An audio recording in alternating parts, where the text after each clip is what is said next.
देखिए, उन्होंने क्या एग्जैक्टली कहा, किस तनाजुर में कहा, वो तो मुझे ज़्यादा पता नहीं है। लेकिन हो सकता है कि नेशनल कॉन्फ्रेंस के किसी लीडर ने लोकल लेवल पे कहीं पे पीपल्स डेमोक्रेटिक पार्टी के ख़िलाफ़ कोई बात की हो। कई बार ऐसा होता है और हुआ भी है। हो सकता है उसके रिएक्शन में हो। लेकिन मैं आपको बहैसियत तर्जुमान आला पीपल्स डेमोक्रेटिक पार्टी ये कहना चाहूँगा कि इसमें कोई दो राय नहीं कि नेशनल कॉन्फ्रेंस और पीडीपी के दरमियान सियासी इख्तलाफात हैं। यही वजह है कि ये दो अलग अलग पार्टियां हैं, वरना एक पार्टी होती। लेकिन जिन हालात से जम्मू कश्मीर गुज़र रहा है, यहाँ के अवाम की जिस तरह से हुकूक छीने गए हैं, उनकी इज़्ज़त नफ्स पे धावा बोला गया है, उसके चलते एक सही की गई कि हमारे जो बाहमी इख्तलाफात हैं जो कि सियासी हैं, उनको बालाए ताक रख के जम्मू कश्मीर के अवाम की इज़्ज़त नफ्स और उनके हकूक़ के लिए जद्दोजहद और लड़ाई के लिए एक होने की ज़रूरत है। उसके अलावा कोई और रास्ता नहीं है। यही वजह है, आपको पता होगा कि इस अलायंस के बनने में हमारी पार्टी प्रेसिडेंट महबूबा मुफ्ती साहिबा का बहुत कलीदी रोल रहा है।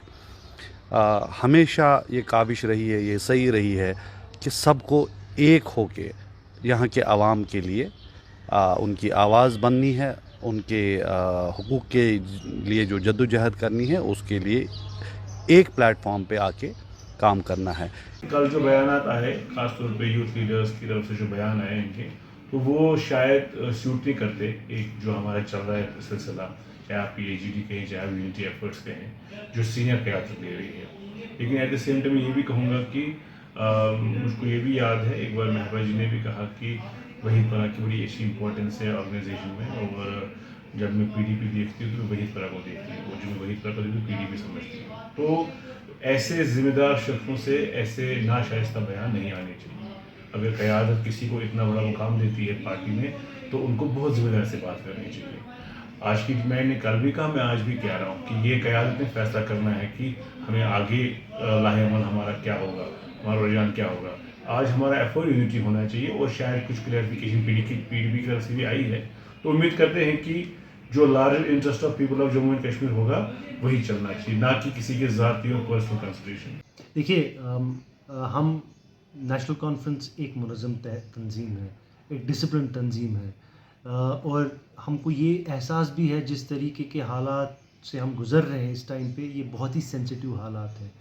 इस वक्त पे ऐसे इश्तियाल अंगेज़ बयान देना और उस शख्सियत के ख़िलाफ़, उस पार्टी के ख़िलाफ़ जो इस टाइम पे एक अलम उठाई हुई है, एक बहुत बड़ा फोर्स जो वहाँ पर है बीजेपी का, उसके ख़िलाफ़, और आप वो नैरेटिव फिर से ला रहे हैं जो एक डिफीटेड नैरेटिव है, जो सेपरेटिस्ट ने इस्तेमाल किया, फिर बीजेपी इस्तेमाल करती है, और अब आप इस्तेमाल करें। और आपने कल प्लेटफॉर्म कौन सा इस्तेमाल किया जो आपका फाउंडेशन डे था? क्या मजबूरी थी आपको ये सब कहने की? अब मैं आज उनकी चीफ स्पोक्स पर्सन साहब का बयान आया कि ये नहीं करना चाहिए, लेकिन मैं अफसोस से कहना पड़ रहा है कि अभी तक PDP ने पब्लिकली अनाउंस क्यों नहीं किया कि कोई जो है डिसिप्लिनरी एक्शन लिया गया इस लीडर के खिलाफ जिसने ये बयान दिया, जिसने कोशिश की कि जो यूनाइटेड वॉइस है उसको ज़ख्म पहुंचाने की जो कोशिश की गई। हमारे पास भी बहुत सारा मवाद है, बट ये मौका नहीं है इस टाइम पे काले चिट्टे खोलने का। ये मौका है इस टाइम पे एक यूनाइटेड वॉइस रखने का। अगर फारूक साहब ने तमाम जो है एक हर किसी चीज़ को बालाए ताक रख के, फारूक साहब ने जो अलम उठाई है किस लिए उठाई? ताकि जम्मू और कश्मीर के लोगों को उनकी शनाख्त वापस मिले, उनका तशख़्ख़ुस जो उनसे छीना गया, और जो आइडेंटिटी जिसको मस्क करने की कोशिश है, वो जद्दोजहद जारी चल रही है। उस सेंसिटिव टाइम पे आप ऐसे इश्तियाल अंगेज़ बयान देंगे, मुझे लगता है कि ये इस जम्मू कश्मीर की फ्यूचर के लिए और यहाँ के लोगों की शनाख्त के लिए बहुत ही नुकसानदेह है, और ये नहीं देना चाहिए था।